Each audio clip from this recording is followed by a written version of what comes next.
sambutan dari ahli hajat. Kita ucapkan terima kasih sebesar-besarnya kepada seluruh jajaran panitia yang mempersiapkan tempat ini, yang tidak tahu entah berapa upahnya, tapi rasanya semuanya lillah. Dan kita berharap semoga teman-teman panitia yang menyajikan tempat ini, yang menyiapkan tempat sedemikian rupa ini, Allah hisab, Allah hitung, Allah beratkan timbangan kebaikan kalian teman-teman panitia di akhirat di yaumul hisab nanti. Amin. Dan tidak lupa pula kami ucapkan ahlan wa sahlan wa marhaban, selamat datang para tamu-tamu bil khusus, para alim ulama, kiai, asatidz dan santri-santri dari Pondok Pesantren Ummul Qura Al-Asy'ari. Semoga antum al-asatidz wa thullab Allah mudahkan langkah antum sekalian menuntut ilmu, dan ini menjadi asbab wasilah Allah mudahkan, Allah butuhkan keilmuan kita. Allahumma amin. Dan tak lupa pula kami ucapkan kepada hadirin masyarakat setempat Jajawai, baik yang datang ada di kampung ini maupun di kampung seberang maupun di kota jauh sana, dari manapun antum datang dan antum berada, dari sekarang kami sampaikan mohon maaf sebesar-besarnya kalau sajian ini belum sehebat sajian-sajian di majelis-majelis lain, belum semewah majelis-majelis lain, belum senikmat seadem sehangat majelis-majelis lain. Tapi kami berharap doa-doa dari para majelis, doa-doa dari para hadirin, semoga kedepannya kita dapat melayani para umat Rasulullah SAW sebaik mungkin. Allahumma dimaafin Bapak Ibu, dimaafin Bapak Ibu, dimaafin. Semoga ini menjadi langkah awal kita ke depannya untuk lebih baik lagi. Bisa jadi berkat doa kita bersama, berkat majelis kita bersama, besok-besok yang hadir majelis sampai ke lantai 2. Amin. Nah, itu ada rumah Kak Cila, itu diisi juga majelis. Amin. Semakin ramai semakin berkah. Shallallahu ala Nabi Muhammad. Sallu alaihi. Tadi nanya sama Pak Kiai, ini berapa lama bicaranya? Bingung juga kita, semakin malam ini ya. Tapi mudah-mudahan kita menyampaikan tausiah singkat. Tadi ada Habib Ali menjelaskan tentang perjalanan Isra Mi'raj, lalu ada Habib Usain menjelaskan tentang hikmahnya. Pada saat ini izinkan saya berdiri di hadapan Bapak Ibu sekalian, ingin menceritakan asal muasal dan tragedi latar belakangnya. Kenapa ada istilah Isra Mi'raj? Kenapa Allah hadiahkan Isra Mi'raj kepada baginda Nabi Muhammad SAW? Siap Bapak Ibu? Siap mendengarkan kisahnya? Yang nggak siap boleh rekam, tinggal tidur pulang putar lagi. Ya. Yang pertama dimulai dari tahun 10 kenabian. Berapa? 10? Di mana dikenal dengan tahun namanya tahun kesedihan, yang mana Rasulullah SAW ketika menyebarkan Islam beliau tidak pernah diusik secara terang-terangan. Jadi Pak, awal mula Islam Rasulullah nggak pernah diusik, Rasulullah nggak pernah disakiti. Yang disakiti para sahabat-sahabat, para kaum budak seperti Bilal bin Rabah, seperti Sumayyah, Ammar dan keluarganya. Tapi pada tahun ke-10 mulai ada namanya Amul Huzni. Rasulullah kehilangan belahan jiwanya, tulang rusuknya, ibunda kita bersama Ummul Mukminin Khadijatul Kubra meninggal dunia. Siapa Khadijah? Bukan hanya sekedar istri. Khadijah adalah sesosok wanita yang menghabiskan hartanya. Jadi Khadijah ini Bapak Ibu, kok ditanya sepertiga kekayaan yang ada di Mekah semuanya punya Khadijah. Perempuan tuh Bu, sepertiga kekayaan kota Mekah itu punya Khadijah. Itu perempuan. Jadi kalau ada yang mau musik Nabi, suamiku siap-siap miskin. Nah, takut tuh orang Quraisy, takut tuh orang kafir. Akhirnya tidak pernah diganggu Rasulullah SAW. Tapi Khadijah berjuang habis-habisan hartanya sampai di akhir hayatnya. Khadijah berwasiat kepada Fatimah anaknya, wahai Fatimah, rasanya mamamu ini tidak lama lagi maka mintakan 3 hal kepada ayahmu. Yang pertama, minta maaf karena tidak bisa membersamai perjuangan Islam ayahmu sampai Islam berkembang dari ujung timur sampai ujung barat. Yang pertama. Yang kedua, minta tolong sampaikan kepada ayahmu. Kalau nanti ayahmu masih butuh bantuan daripadaku, nanti tulang belulangku yang ada di alam kubur nanti silahkan digali untuk membukakan jalan dakwahnya. Dan yang ketiga, kata Khadijah kepada Fatimah, wahai Fatimah, sampaikan kepada ayahmu, mamamu nih, ibumu nih Khadijah sangat ingin dikafani, dibungkus, dimakamkan dengan kain sorban yang ayahmu sering pakai saat menerima wahyu. Disampaikan pesan tersebut. Ketika mendengar baginda Rasulullah SAW tentu bersedih. Dan disampaikan Khadijah, tidak ada orang yang beriman di penduduk Mekah ini kecuali Khadijah yang pertama kali beriman kepadaku. Tidak ada orang yang menginfakkan hartanya dan Allah kecuali Khadijah yang menghabiskan hartanya untuk umatku. Tidak ada orang yang lebih mencintaiku, lebih besar cinta Khadijah kepadaku. Bahkan malaikat pun menyampaikan salam kepada Khadijah dan menjanjikan surga baginya. Apalah daya, apalah guna sorban ini, kata Rasulullah. Jadi saking miskinnya habis hartanya Bapak Ibu, Rasulullah pada saat itu memakai sorban, menerima wahyu yang sorbannya sudah bolong. Sudah bolong sorbannya.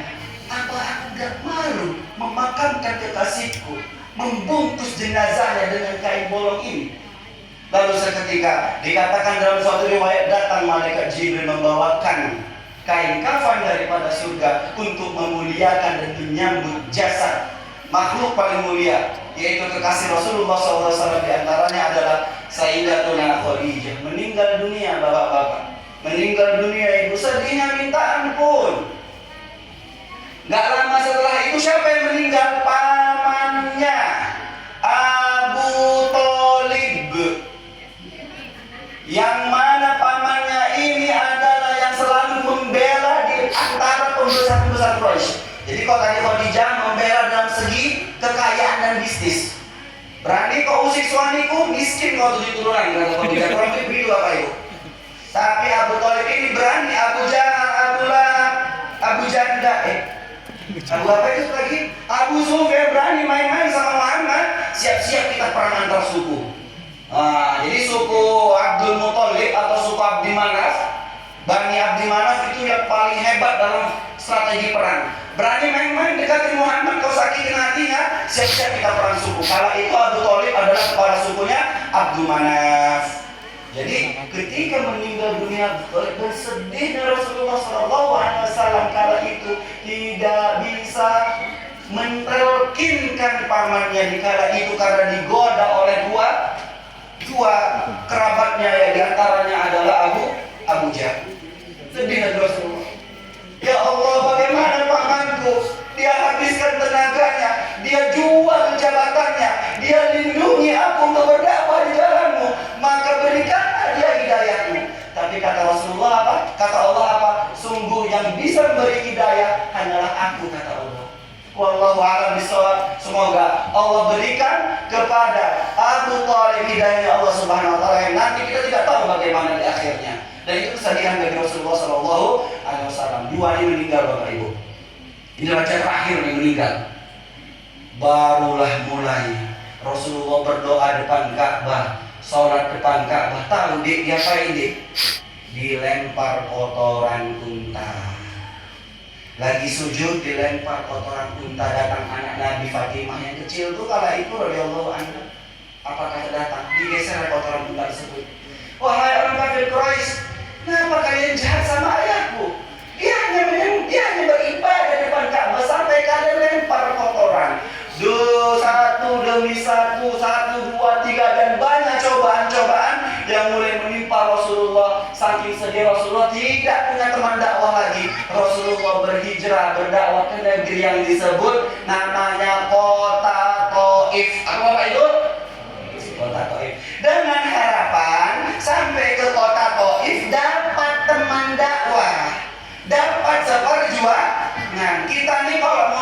Islam yang baik, Bapak Ibu, dikatakan kita juga harus punya teman yang baik. Ciri-ciri teman yang baik adalah seperti kita berteman dengan tukang parfum. Tak kita beli parfumnya karena kita jalan sama dia bawa parfum, kena nggak kita harumnya Pak? Kena. Jadi kalau kita ingin mendapatkan syafaat, bukan salah satu syafaat itu bisa datang daripada bergaul dengan orang-orang soleh. Bahkan Nabi mencari siapa nanti akan menemaniku dalam berdakwah, akan melindungiku dalam berdakwah. Rasulullah dikatakan Rasulullah punya kerabat di suatu kampung di Taif namanya Bani Sakif. Sampai di sana dengan optimis yang tinggi, PD yang tinggi datang ke Bani Sakif. Apa katanya mereka? Ini Allah, kalau kau Rasulullah akan kusobek kiswa Ka'bah. Setelah itu apa? Rasulullah dikatakan orang gila, dihina sama kaum budak, sama bocil-bocil kecil begitu. Yang mana Rasulullah secara nasab adalah sebaik-baik nasab, nasab paling mulia. Kalau kita di Indonesia mungkin sekarang apa? Anak presiden bisa jadi wapres kalian. Apa itu? Turunan keraton gitu ya, sambil muliakan begitu ya. Tapi datang ke suatu tempat malah dihina sama orang idiotnya, dihina sama anak-anak kecilnya. Orang gila sampai dilempari kotoran, dilempari batu, sampai dikatakan dalam suatu riwayat pecah mata kaki beliau, dan ketika dibuka sepatunya mengucur darahnya. Bapak Ibu sekalian, sedih gak sedih bro? Sedih gak sedih Pak? Sedihnya minta ampun sampai Rasulullah bersedih. Lalu Rasulullah menyeberangi suatu kampung namanya Sail Kabir. Datang malaikat Jibril bersama dua malaikat gunung. Ya Rasulullah, kulihat kau disakiti oleh umatmu, kakimu berdarah, lihat Zaid bin Harisah berlindungi membawa pelur badannya. Kalau kau mau Rasulullah, aku bawa dua malaikat gunung, dua malaikat bukit. Kalau kau mau, kusuruh mereka balikkan gunung Jabal Abi Qubais dan Jabal Hada untuk menghancurkan penduduk Mekah dan juga penduduk Taif. Tapi apa kata Rasulullah? Ruhama'u bainahum wa ma arsalnaka illa rahmatan lil alamin. Apa kata Rasulullah? Ya Jibril, ya malaikat gunung, kenapa kau jahat sekali?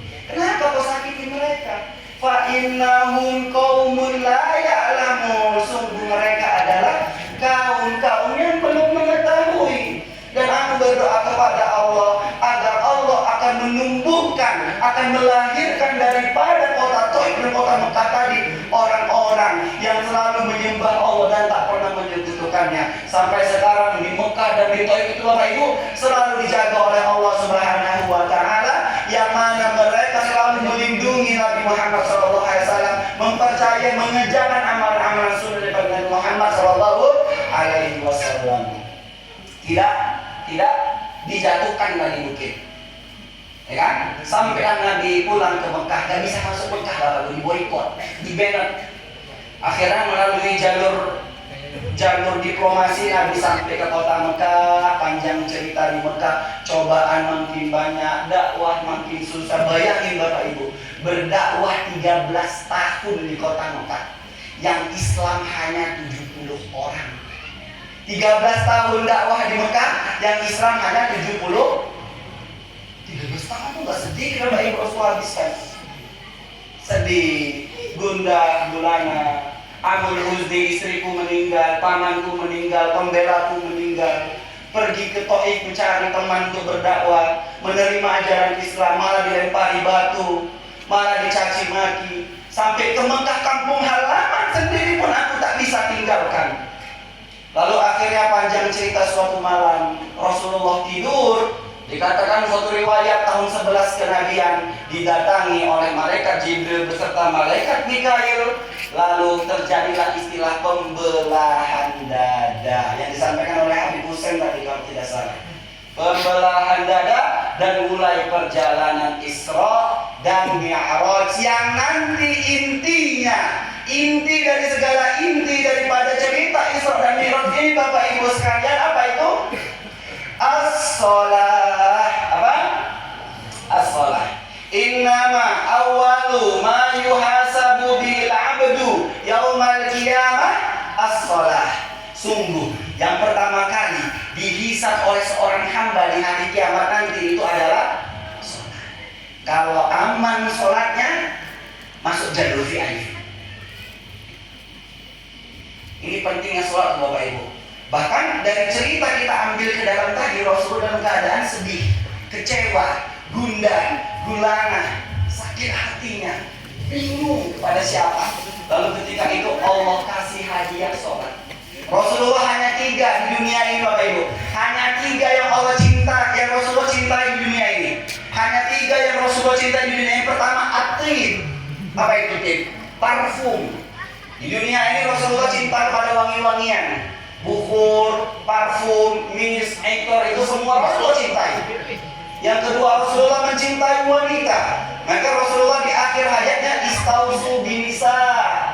Berbuat baiklah kepada kaum wanita. Sesungguhnya mereka terbuat dari tulang rusuk yang bengkok. Kalau kau kerasi dia akan patah. Kalau kau biarkan dia akan makin bengkok. Maka Rasul mencintai wanita. Dan yang terakhir, ja'alallahu sholata qurrata a'yuni. Allah jadikan sholat sebagai penyejuk hati. Jadi sholat itu bagi Rasulullah adalah penyejuk hati. Bahkan ketika mau azan, Rasulullah bukan bilang ke Bilal, ya Bilal dirikan sholat. Tidak. Apa kata Rasulullah? Ya Bilal, arihna bis sholat. Senangkan hati kami, puaskan kami dengan sholat. Jadi sholat itu adalah refresh, charge, gitu ya. Jadi dikatakan dalam Al-Quran dalam surah Al-Baqarah, wala nabluwannakum bisyai'in minal khawfi wal ju'i wa naqsin minal amwali wal anfusi wat thamarat wa bassiris sabirin alladzina hum idza asabahum musibah qalu inna lillahi wa inna ilaihi raji'un wasta'inu bis sabri was sholat. Menggantungkan harapan kita, menyerahkan semua masalah-masalah kita, itu adalah ketika sholat. Maka diantaranya adalah ketika kita sholat, itu kita sedang berdialog, sedang meminta, memohon, berbicara kepada Allah Subhanahu wa Ta'ala, sebagaimana Rasulullah berada di Sidratil Muntaha, meminta kepada Allah, ya Allah, 50 sholat untuk umatku keberatan. Allah kabulkan, turun 5. Ya Allah, masih keberatan, turun 5. Masih keberatan, turun 5. Sampai akhirnya tinggal 5 sholat yang rahmatnya, berkatnya Allah kalikan setiap satu sholat menjadi 10 kali pahala. Masih minta diskon Pak, masih minta diskon Bu. Haji Roma Irama pernah berkata, sungguh terlalu. Masih minta diskon 5 sholat. Kadang-kadang masih kita korting-korting entar aja lah, dekat-dekat maghrib, dekat-dekat maghrib lah baru sholat asar. Oh, dekat-dekat isya lah ya baru sholat maghrib. Kadang kita masih diskon. Wal-iyazu billah. Bapak Ibu yang dirahmati Allah Subhanahu wa Ta'ala, semoga momen Isra Mi'raj ini ya menjadi charge, menjadi kristalisasi bagi iman kita, penguatan kembali bahwasanya semua amalan kita, semua kerjaan kita dalam agama ini Allah turunkan wahyu dan perintah dari langit ke bumi, datang ke Rasulullah, wajib zakat, wajib puasa, wajib haji, wajib umroh dari langit ke bumi. Kecuali satu, apa itu? Sholat dijemput dari bumi, dari Masjidil Haram ke Masjidil Aqsa, sampai nanti ke Sidratul Muntaha, lalu kembali ke Mekah dan diwajibkan untuk kita melaksanakan sholat 5 waktu. Semoga kita semua yang hadir pada kesempatan kali ini Allah kuatkan iman kita, Allah tegakkan badan kita sehingga kita bisa melaksanakan sholat tepat waktu. Tidak lagi ada yang ngaret-ngaret, tidak lagi ada yang diskon-diskon, tidak ada lagi yang malas-malas. Semoga ini menjadi motivasi kita bersama, menjadi cambuk kita bersama setiap di malam, setiap diamalkan malam Lailatul Qadar. Malam apa? Malam Isra dan Mi'raj. Ini nggak ada yang respon jamaah. Oh jamaah, ngopi apa? Ngopi habis. Sekian saja Bapak Ibu sekalian, para jamaah yang cintai Allah Subhanahu wa Ta'ala. Sebelum kita menyampaikan hadis Nabi Sallallahu Alaihi Wasallam, Innamal ahdu bainana wa bainahumus shalah. Yang membedakan kita dengan orang-orang kafir, orang yang tak beriman, tak punya Tuhan, itu adalah sholat. Semalas apapun kita Bapak Ibu, jangan sampai tinggalin sholat. Jangan sampai tinggalin sholat. Ini hanya apa? Bukan kewajiban Bapak Ibu. Rasa malu kita kepada Allah. Sholat tuh. Allah kasih nafas, lu bayar enggak Pak? Datang ke rumah sakit, oksigen cuma satu tabung gitu, itu dosa juta bayar Bapak Ibu. Allah kasih sepanjang umur hidup kita sampai 30 tahun, 40 tahun, ada yang disuruh bayar Bu, ada yang disuruh gesek pakai debit Pak, gak ada, gratis, minimal itu. Belum lagi bicara nadi-nadi kita, sel-sel kita, jantung kita yang berdetak. Minimal sholat itulah yang menjadi tebusannya. Syukran, wallahu muwaffiq ila aqwamit thoriq. Wa aqimus shalah, inna sholata tanha 'anil fahsya'i wal munkar. Tegakkanlah sholat, sesungguhnya sholat menjauhkan kita dari perbuatan keji dan mungkar. Sekian Bapak Ibu yang dirahmati Allah. Masih semangat Bapak Ibu? Masih semangat? Masih semangat, diputarkan sholawat sekali lagi Ustaz ya. Terima kasih, wabillahi taufiq wal hidayah.